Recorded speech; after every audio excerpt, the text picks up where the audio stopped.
Hi, I'm Willy Bearden. The film you're about to see is made from two films.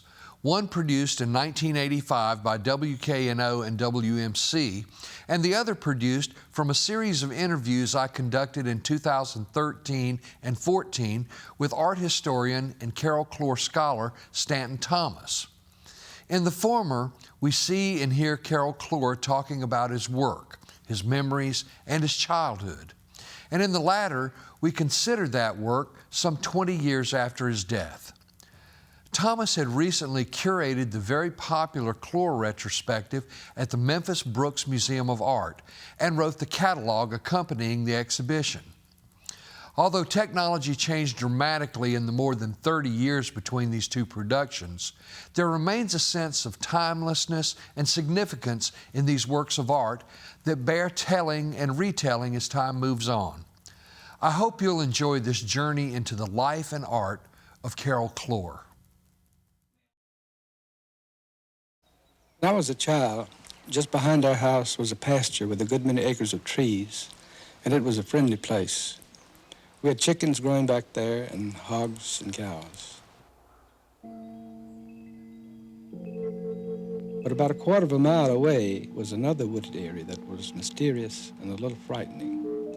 That was where we were not supposed to go, and we imagined all kinds of things that might be in it. There might be water moccasins, rattlesnakes, panthers even.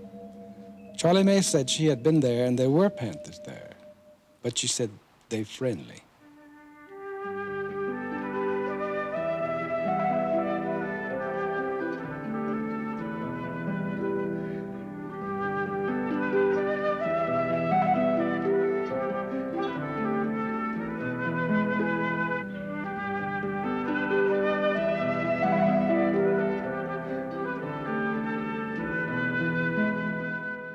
Carroll Cloar was, without doubt, the most famous artist ever to come out of the Delta and indeed the tri-state region.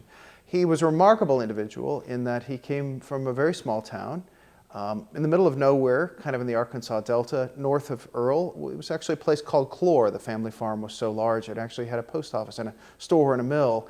And he grew up in these very rural surroundings and evolved into an incredibly sophisticated, incredibly skilled artist who, more than any other artist in the area, I think captures what it means to be in the South and to be in the Delta and to be in this region.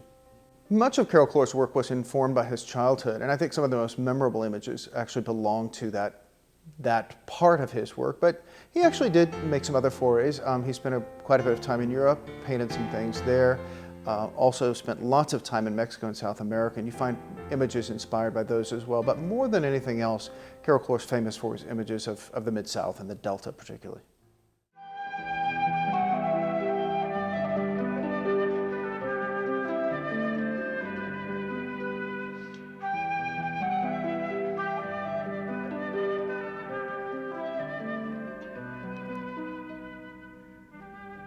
The paintings of Carroll Cloar portray people, places, and situations in his native Mid-South. But critics and collectors agree that Cloar's works are not limited by regionalism. His people are instantly, universally familiar. They are stolid, hardworking, strong, and not easily intimidated. Often as not, they'll stare right back at you.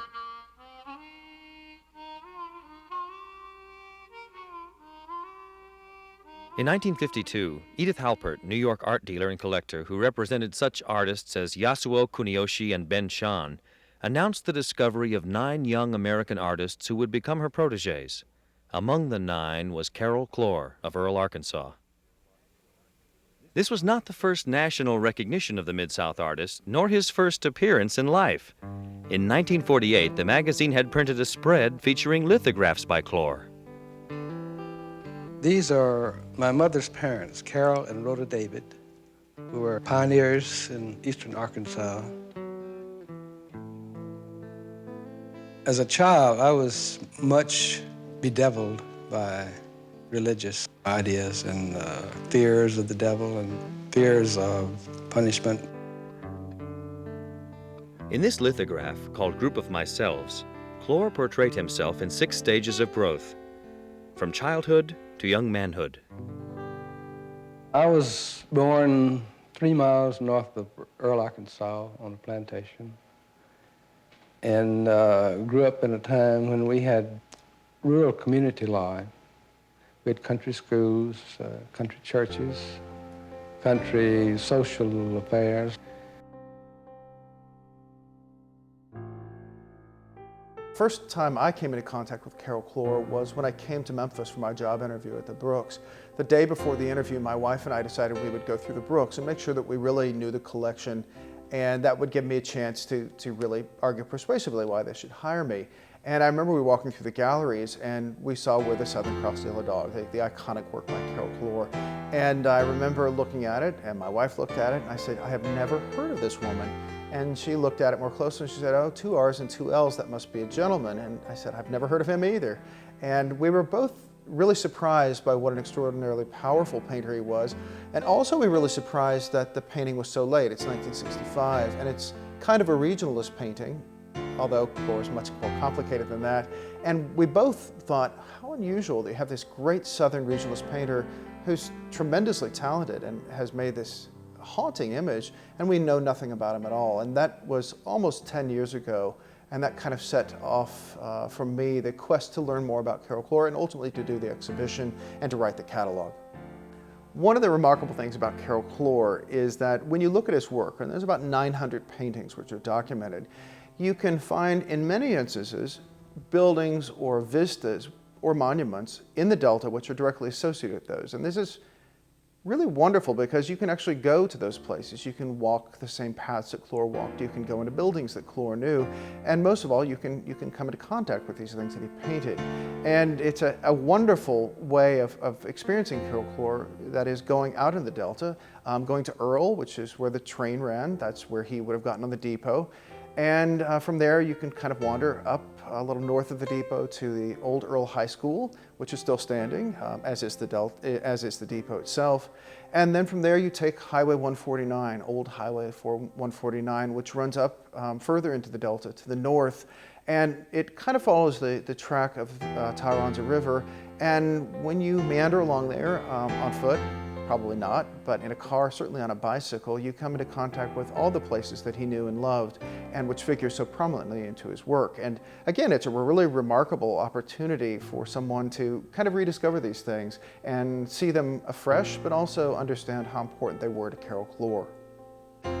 If you decide to go out into the Delta and to understand what Chlor's Delta is, which is a fairly small space, it's just 4 miles north and again running along the Tyronza River, what you'll find are these wonderful monuments.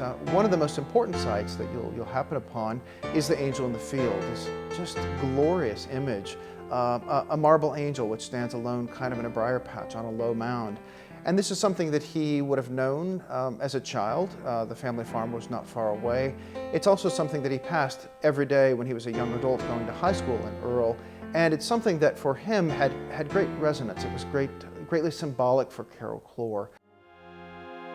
About a mile from where I lived when I was growing up, there was a Negro farmer who had a pretty substantial place.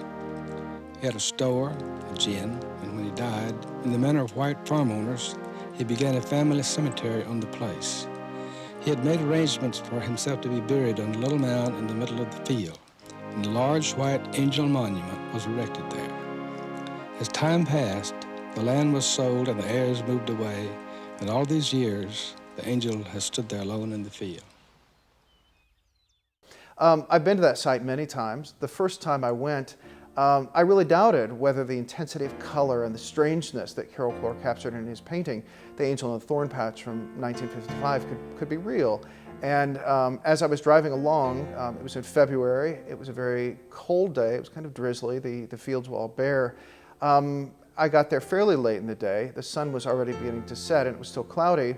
And as I was standing there photographing the angel and walking around and looking at it, the sky cleared, but only just a narrow slot, a narrow window against the west, and the sun suddenly sank below that, and all of a sudden the fields were illuminated with this rich golden light. The sky turned kind of a cobalt, the thorn bushes in front of the angel were kind of gilded, and then the angel turned white. And for just a few heartbeats, I was in Carroll Cloar's world. And it's an extraordinary thing to look at these images and then to realize that to some extent, yes, they're very imaginative, but also they reflect a very real perception of what Cloar's world was and how he experienced it. For the first time, I got really interested in doing just serious art, not even thinking about selling it to anybody or doing it, just doing it, because I wanted to do it. And I began to remember a lot of my material from my family and from Arkansas, and began to do some things about my grandparents and parents and about myself in my childhood. And these turned out very well. And I finally had, I think, found myself as an artist. This is my great half-uncle, Jack, my grandfather's half-brother. And in it, I have tried to suggest what he did in life. Portrait of my mother. My mother's shown here with a Bible and a hymn book. And in the background, there is one of her children as a baby, the church at Gibson, Bayou, and a hymn called In the Golden By and By. This was an old church building, and I was making a sketch of it. And the old gentleman who apparently lived inside of it came out and watched me a while. And finally he said, how much are you going to pay me for taking a picture of this church? And I said, well, how much rent are you paying? He said, well, I don't pay no rent. I just got it spoke for. In 1939, Carroll Cloar submitted a lithograph for exhibition at the New York World's Fair. The work was accepted, the artist's first in public exhibition. Later in the same year, he submitted a group of lithographs to a jury at the Art Students League, and as a result, won a MacDowell Traveling Art Fellowship. And then I took a notion to go to Mexico. I learned about color in Mexico because I saw it in action. I would see the wonderful harmonies that they got in little streets where the houses were pink and green and yellow. And no amount of theorizing by teachers could have conveyed that to me, I don't believe. And also the fact that I was not able to go to Paris and had gone to Mexico instead may have made a lot of difference. Because at that time, there was a great ferment in Mexico. It was one of the important places in art, strangely enough. That was when Diego Rivera was still living, and Orozco and Siqueiros, the big three, were very much in action, and they were representational painters. Now, if I had gone to Paris instead, I might be an abstract painter. Pearl Harbor interrupted Cloar's stay in Mexico. He joined the Army Air Corps and was shipped out to the Pacific island of Saipan. While in Saipan, I was finally able to get back into art work a little bit. I painted girls on the B-29s, and the first painting on a B-29 was the most difficult job of painting that I have ever done. I was on a ladder with house paint, one little stencil brush, and I used 100-octane gasoline to thin my paint. After his discharge from the Air Corps, Chlor returned to Mexico for a year, then back to New York, which was home base for the next 4 years. Trips to South and Central America produced some paintings, but few of these remain. Because I used to destroy paintings that I thought were too bad to show to anybody. In 1952, when Chlor joined Edith Halpert's gallery, he was beginning to gain national recognition. But later, after undergoing surgery for ulcers, he found himself unable to cope with the stairs to his 6th-floor apartment. Chlor returned to Memphis to rest and visit friends and relatives in the Mid-South, and to paint. Out of this period came Autumn Conversion, the first Chlor painting to be purchased by a museum, the Museum of Modern Art. Also, the first of a series of paintings concerned with people and religion in the South.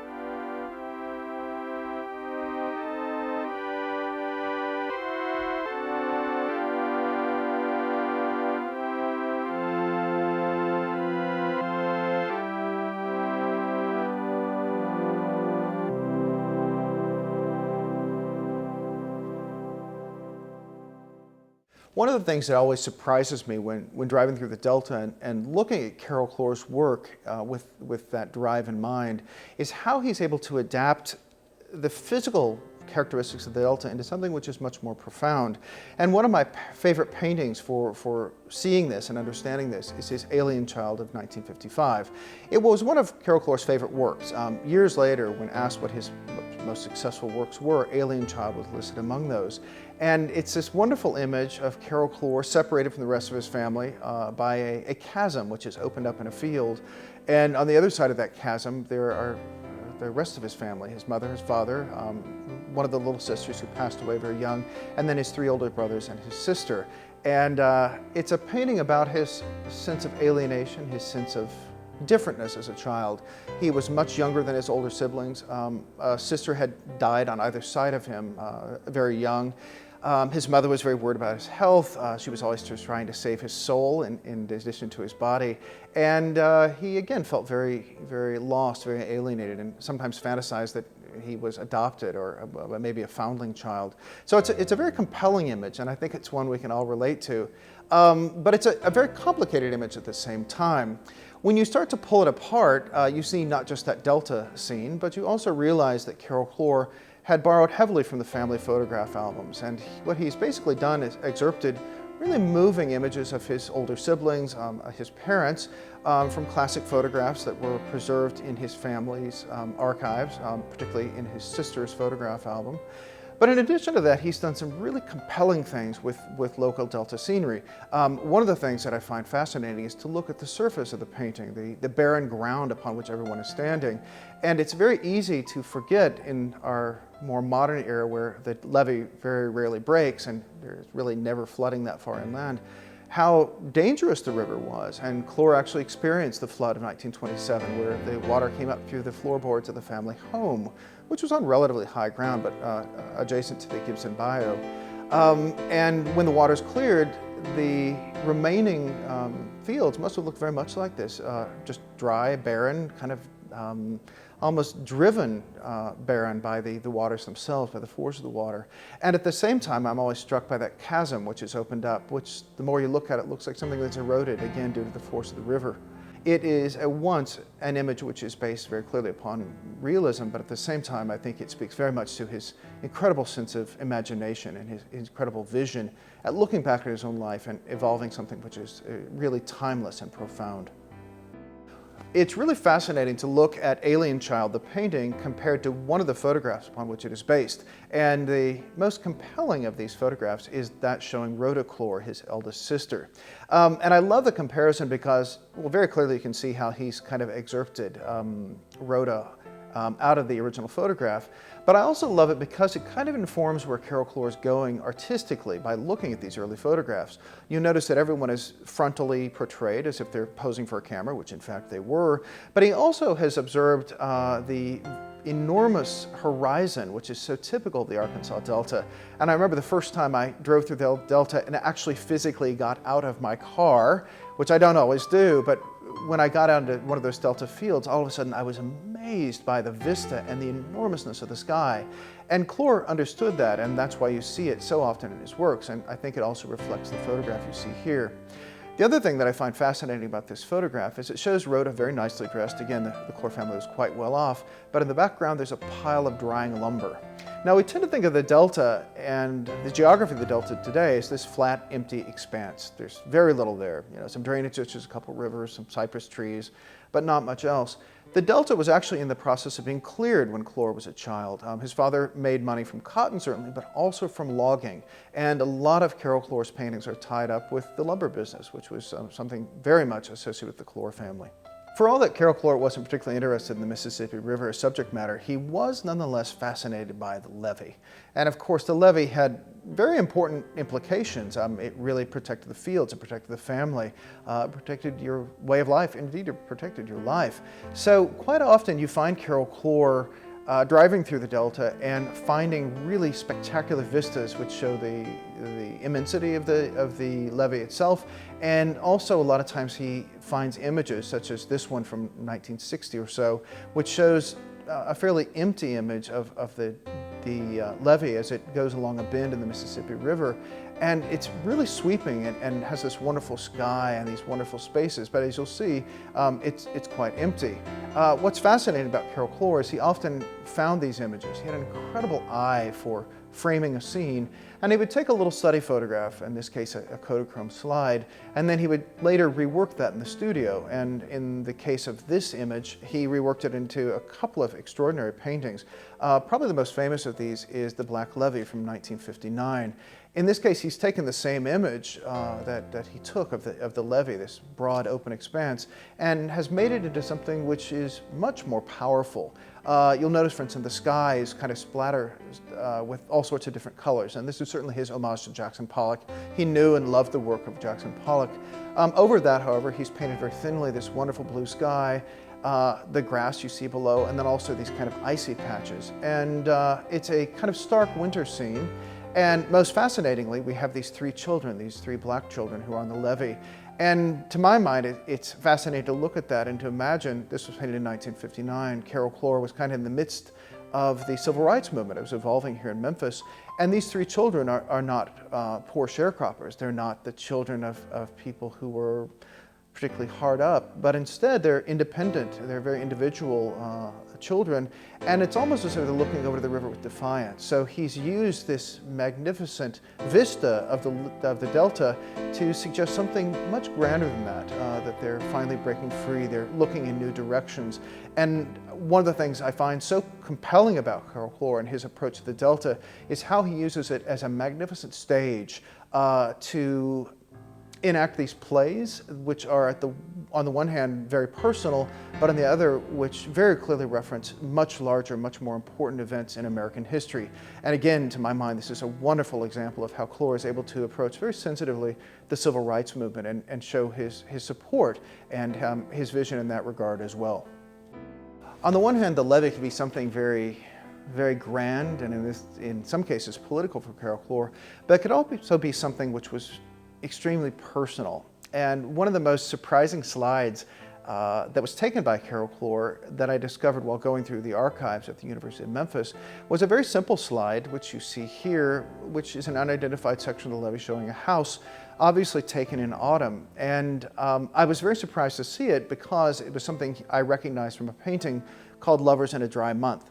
This is a painting which has always fascinated me. To my mind, it always looked like some part of a Faulkner novella. The two young lovers who snuck off to meet very furtively out in the middle of nowhere on the levee. And it's fascinating the way he's adapted this. And every time I look at the painting, I think there must be really compelling personal reasons for choosing this and staging it the way he did. And as I continued to go through the archives, I found the two other pieces of the puzzle, which had always intrigued me. Chlor had staged an image of himself out in the grass, posing for the painting. And then the other image, and the true missing part of that puzzle, was one of his second wife, a French woman by the name of Antoinette Gaufort. And they're posed separately. Obviously, one was shooting the other, and he later recombined these into the painting.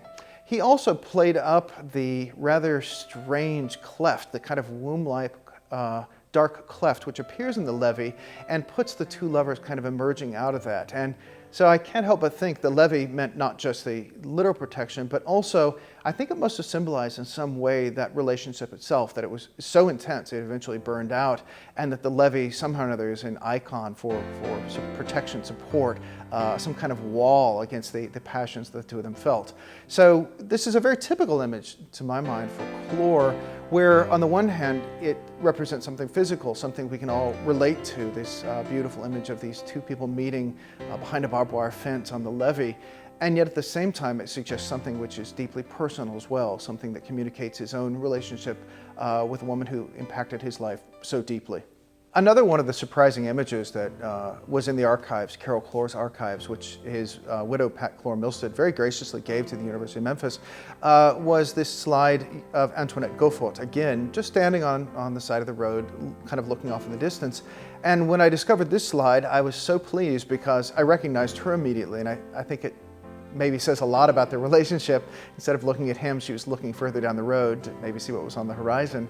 But I also loved it because I immediately recognized the tree in the background. And trees are incredibly important for Carroll Cloar.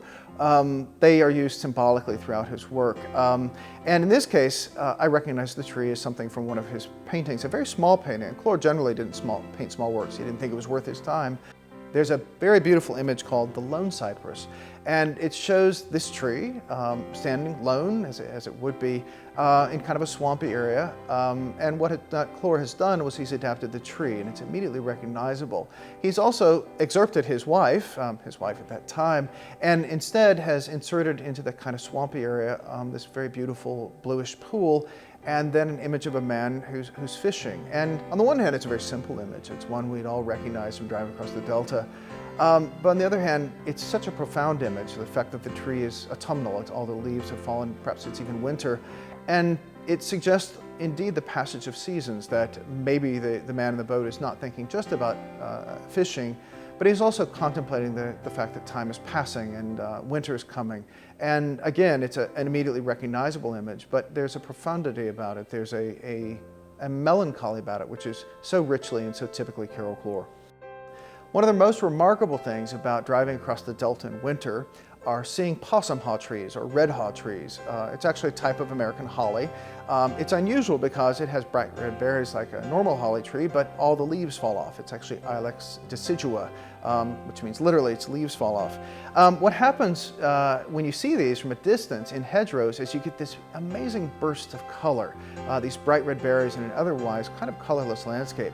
And this is something which is not only familiar to the people from the Delta who are driving through it, but Carroll Cloar loved these trees, and they appear in several of his works. The most compelling of these is probably the arrival of the Germans in Crittenden County. Now, this is a very funny image, but it goes to Cloar's childhood fears.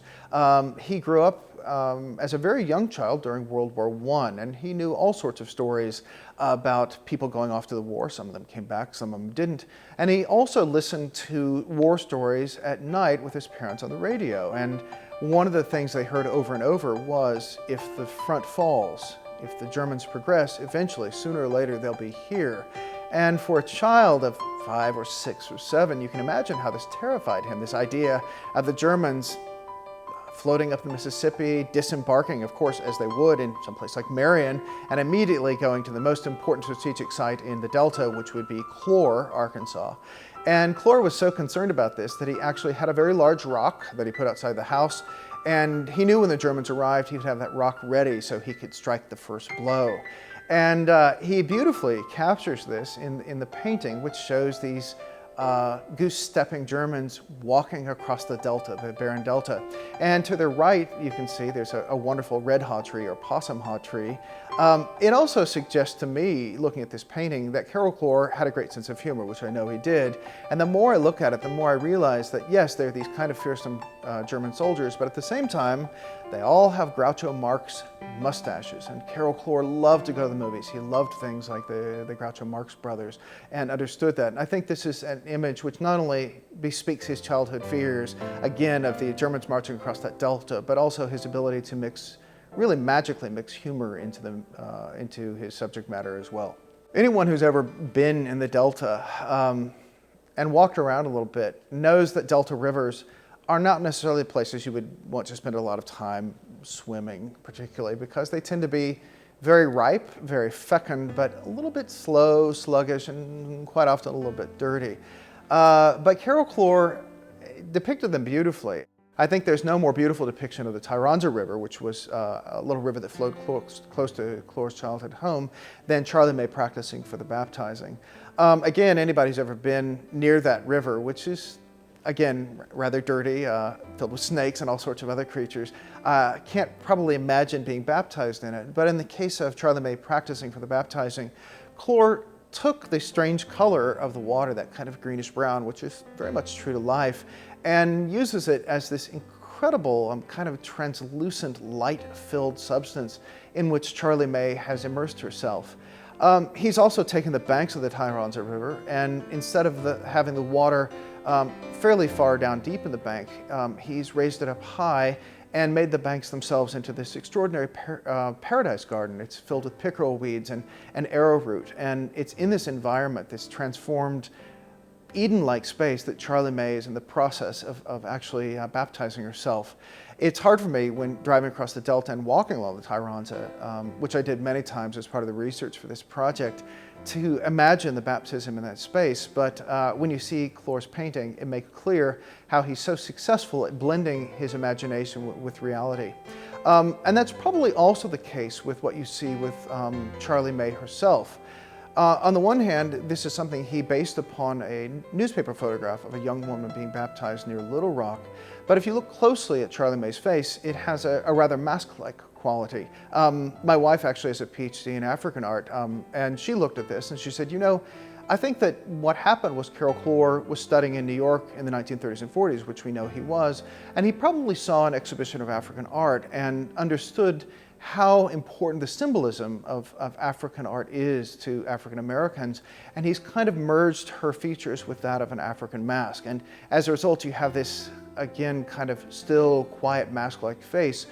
And it suggests that heritage, but at the same time, it suggests she's almost lost in the contemplation of her coming spiritual transformation. So again, it really, really enriches something which would otherwise be kind of a mundane scene of a woman practicing for her baptism, and makes it so much more rich and so much more compelling. Charlie May practiced for her baptism. It was, of course, an incredibly important life event, as it is for anyone, but she was very concerned because sometimes children were baptized or young adults were baptized. They came out of the water, and traditionally they were supposed to quote scripture, and she was very concerned that she would forget it, and so she decided to memorize the shortest piece of scripture she knew from the New Testament, which is, of course, Jesus wept. But she was so overwhelmed by her baptism that when she came out of the water, instead of saying Jesus wept, she said Christmas gift. Christmas gift, as I learned from people in the Delta, both black and white, is a tradition which goes back for decades. On Christmas morning, you try and hide, particularly if you're a child, before the adults get up. And the minute you see the adult, you pop out of where you were hiding and say Christmas gift, which means they have to give you something. So on the one hand, it's a very humorous story about Charlie May, but it also gives you a glimpse into local traditions in the Delta, and to my mind, it also really enriches the story and the image itself. Charlie May was a little girl who lived across the pasture from us when I was a boy. And she lived with her grandmother, Mattie, and her uncle Dishai. And Charlie May had many wonderful tales to tell, all of which I believed. Charlie May and I had a kind of cultural exchange. Her uncle Dishai had somewhere acquired an old Victrola and some records. And Charlie May lent me some of her records, and I lent her some of mine.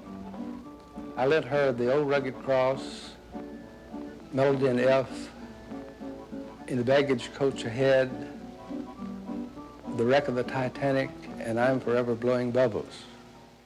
Charlie May lent me Gonna Keep My Skillet Greasy, Sweet Loving Man by the New Orleans Rhythm Kings, I Ain't Gonna Give Nobody None of This Jelly Roll, and two by Bessie Smith called Hard Driving Papa and Empty Bed Blues.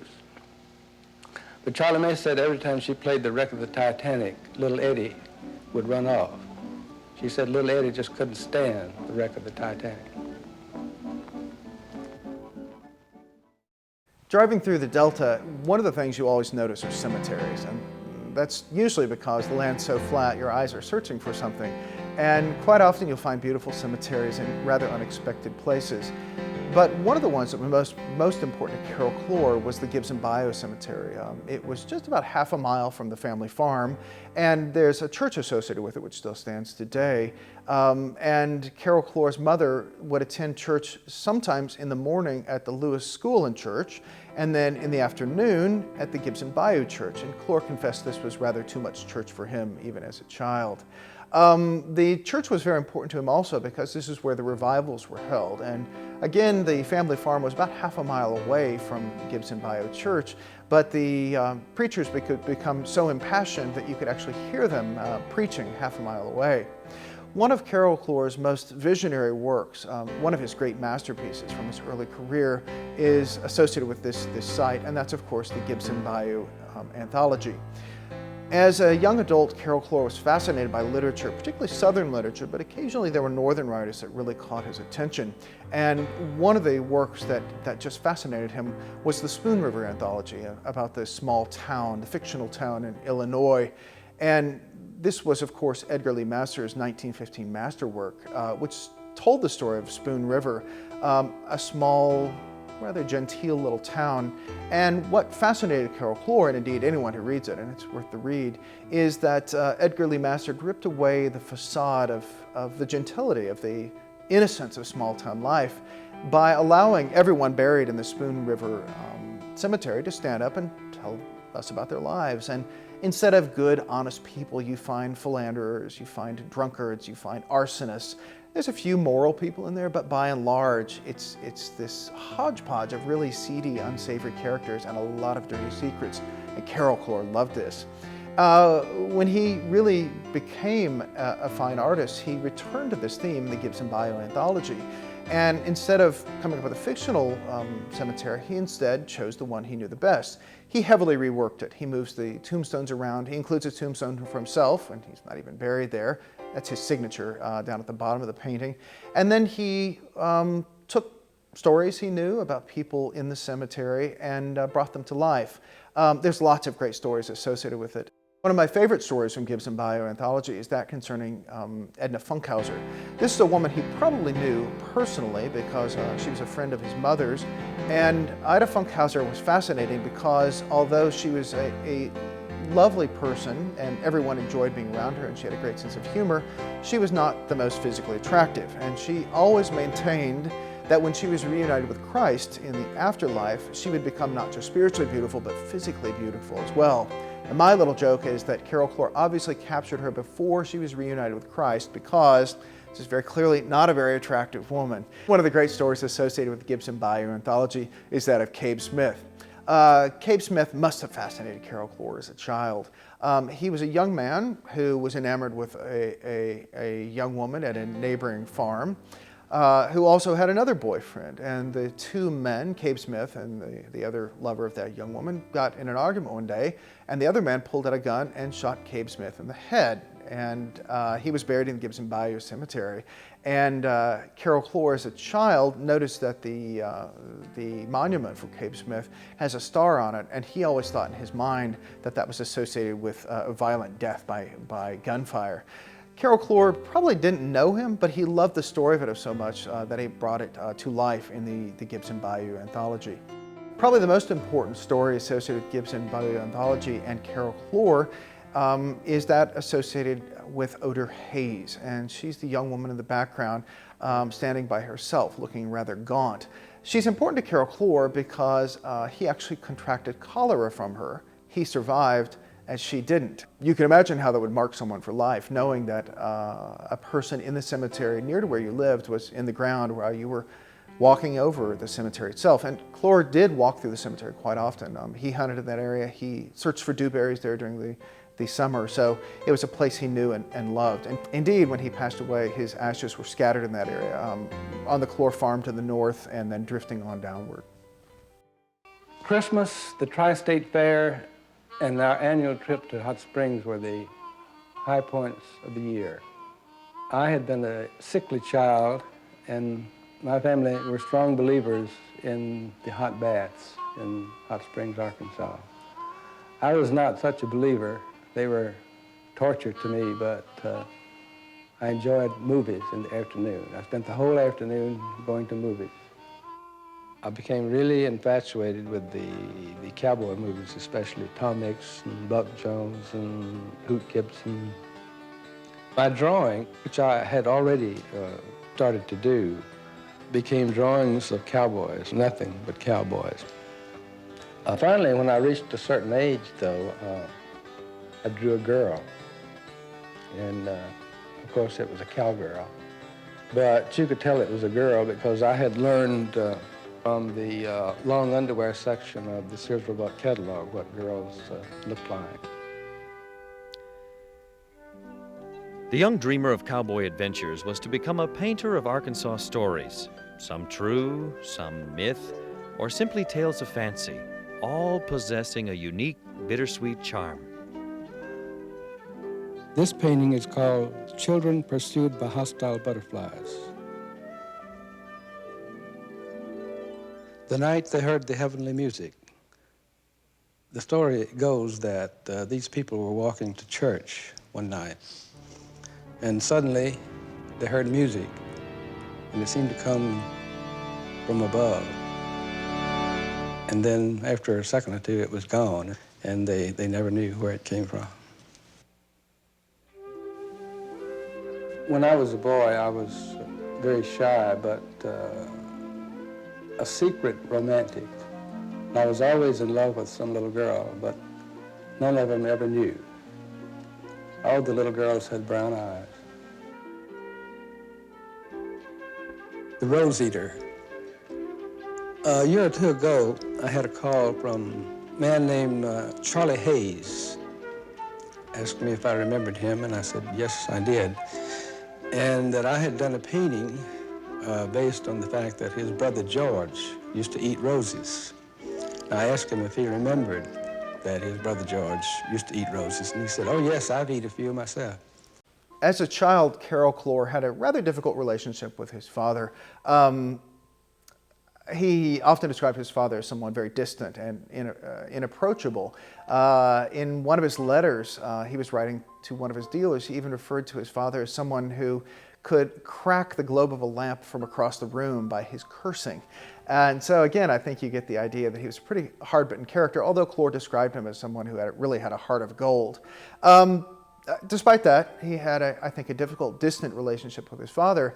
And one of the things he talked about when his father was deceased, and his father died quite suddenly when Chlor was very young, was going back to his hometown someday and measuring himself against his father, because as a child, he always thought his father was as big as a tree. And it's fascinating to look at the image. It's kind of a richly Freudian image to my mind. Trees are associated with life and fecundity, the tree of life, literally, or the tree of knowledge in the Garden of Eden. But here the tree is something else. It's this measuring stick where you can kind of measure your father against that tree literally, and it's also the line that kind of separates them. And I love the expression on his father's face, this kind of dour, impassible, unemotional parental figure. And then down in his little car, which probably came through mail order, is Carroll Cloar himself, kind of scowling. And again, that kind of reinforces the rather difficult relationship between the two. And I think Carroll Cloar used the setting itself, which is purely imaginary, of this kind of barren landscape with a few buildings on the horizon, to reinforce that idea of the distance he felt with his father and the emptiness of their relationship. It's also a great painting to look at because it's tied in with Carroll Cloar's admiration and love for one of the great American regionalist painters, Grant Wood. And I cannot look at this painting of Carroll Cloar and his father without thinking, of course, of Grant Wood's absolutely iconic American Gothic. Again, where you have these very frontal, stern figures, and Chlor loves Grant Wood. I think this was one of several paintings which is really meant as an homage to Grant Wood. I think Carroll Cloar is one of several artists who are 20th century painters or other types of artists who, to some extent, have kind of been ignored by the establishment. We tend to think of art in the 20th century, particularly after 1945, as being abstract, as being non-objective. It's the New York school. And Carroll Cloar, I think, made a very conscious decision to leave New York in the 1950s. I think he saw the writing on the wall, or maybe the splattered paint on the wall, and he realized art wasn't going in the direction that really interested him. So he came back to Memphis and had a very long, very successful career painting images of the Mid-South. And I think it's important to keep that in mind, that he made that choice, and to realize that there are other currents of art which are evolving simultaneously to what was happening in the New York School. And I think these regional artists, such as Chlor, are really underrated nationally, but I think they're starting to come into their own. Chlor is also such a complicated animal because on the one hand, he's a lot of times identified as a regionalist, which he was. He celebrated the beauty of Arkansas, very much like Grant Wood celebrated Iowa, John Stuart Curry celebrated Kansas, and Thomas Hart Benton celebrated Missouri. And here, right next door, we have Carroll Cloar celebrating Arkansas. But like those artists, and particularly Grant Wood, he's also involved with a movement known as magical realism. And magical realism, or magic realism as it's often also called, is a movement which seeks to capture the underlying strangeness, the beauty, the otherworldly qualities of everyday life. One of the greatest problems in doing the Carroll Cloar exhibition was knowing that at the end of the exhibition's run, all those paintings would have to go back to their homes. They would have to go back to the Metropolitan Museum of Art, to MoMA in New York City. The Hirshhorn wanted their paintings back as well. And even more importantly, all the private lenders throughout the Mid-South wanted their paintings to come home as well. And the knowledge that those 85 works which were brought together would have to return to their homes was a little heartbreaking for me. I was depressed that I wouldn't be able to keep those things together because they had wonderful conversations, not just with the people that viewed them, but with each other. It was amazing to see the installation of the works. And one of the things I really wanted to do is have a record of the exhibition and to do an essay about my own thoughts concerning Carroll Cloar. And fortunately, the Arkansas Arts Center, which is the final venue for the show, was able to find funders for this and were able to publish the catalog.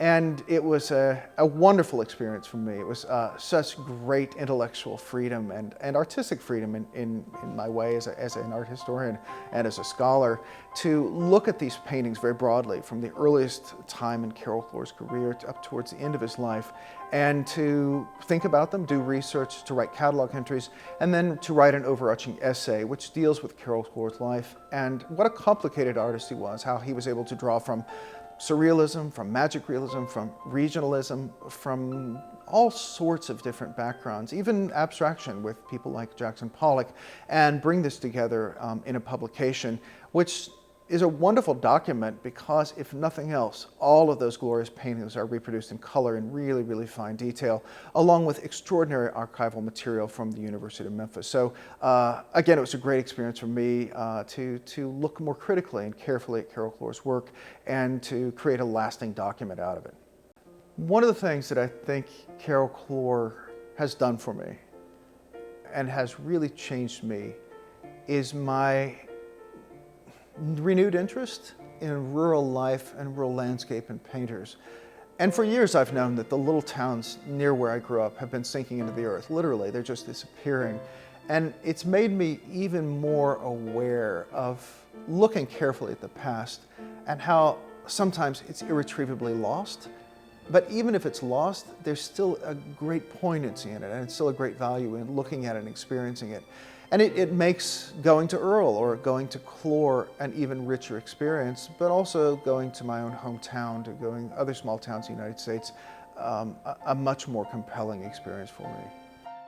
In 1993, when his widow decided she wanted to move, she called the university and offered them the walls, and they came and very carefully took them apart.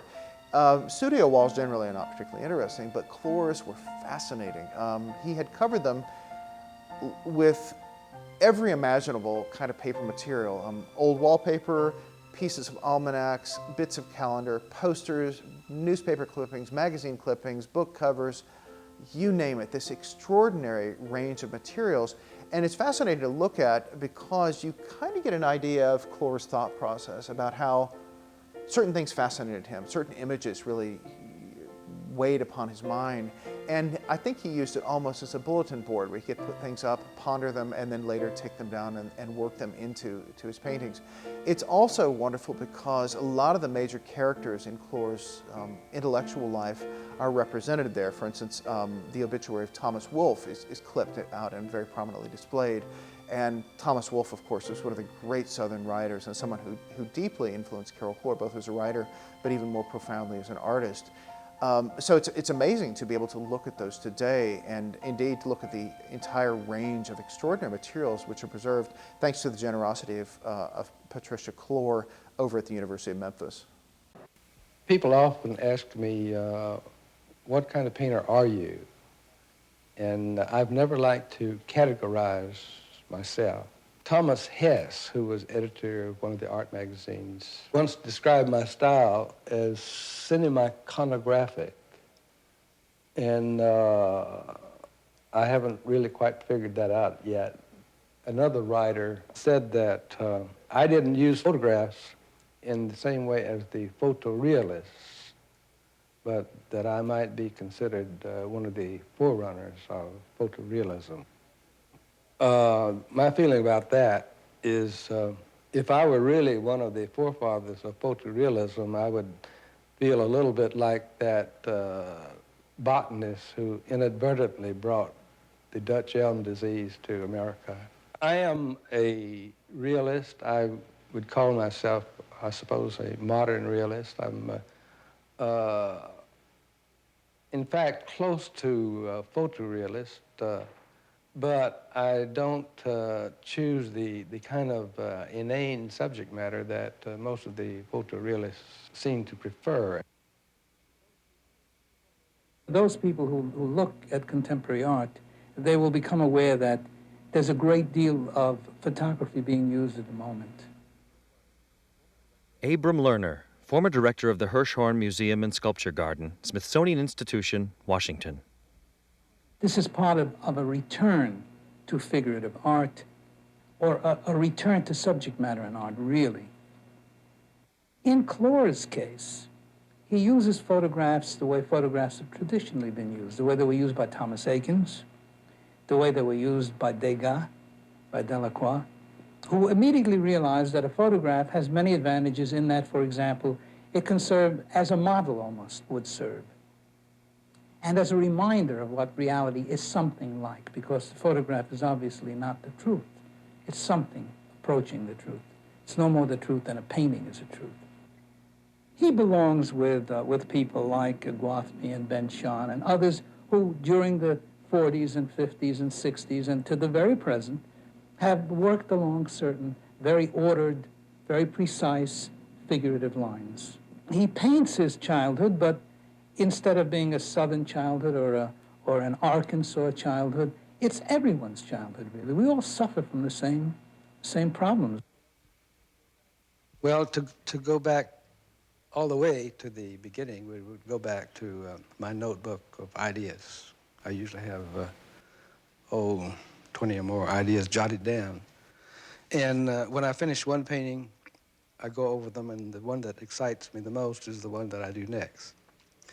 And I develop the idea on paper, and my source material may be old snapshots of the family album or contemporary things that I have seen. I was, in my youth, torn between writing and painting. And sometimes I would quit painting altogether and spend some months writing. And I think I'm more influenced by writers than I am by other painters. I learned from writers like Faulkner and Thomas Wolfe and Eudora Welty about subject matter.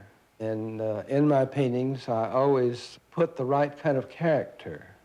It doesn't have to be a perfect likeness of the person I use as a model, but it has to be the right kind of character. It has to have the right kind of face, the right kind of clothes, the right kind of movement to fit the context. Subject matter, movement, characterization. Elements essential to every worthwhile poem and novel, and to the works of Carroll Cloar. Like a novelist, Chlor often places his characters within settings that suggest, without clearly defining, the stories behind them. But the unique inspiration of Carroll Cloar is perhaps most strongly expressed in his faces. Faces that reflect, on the one hand, the hard times that for many rural Americans began but didn't end with the Depression 30s, and on the other, the innocence and strength of children. People I usually do last. For one reason, I like to save that as an incentive, because they are also more, besides being more interesting, they're also more difficult. And another reason is that if I did them first and they were not entirely satisfactory, my enthusiasm for the painting would diminish greatly. I might not even want to finish. I guess only 2 or 3 of my 600 plus paintings have no people. The people matter very much.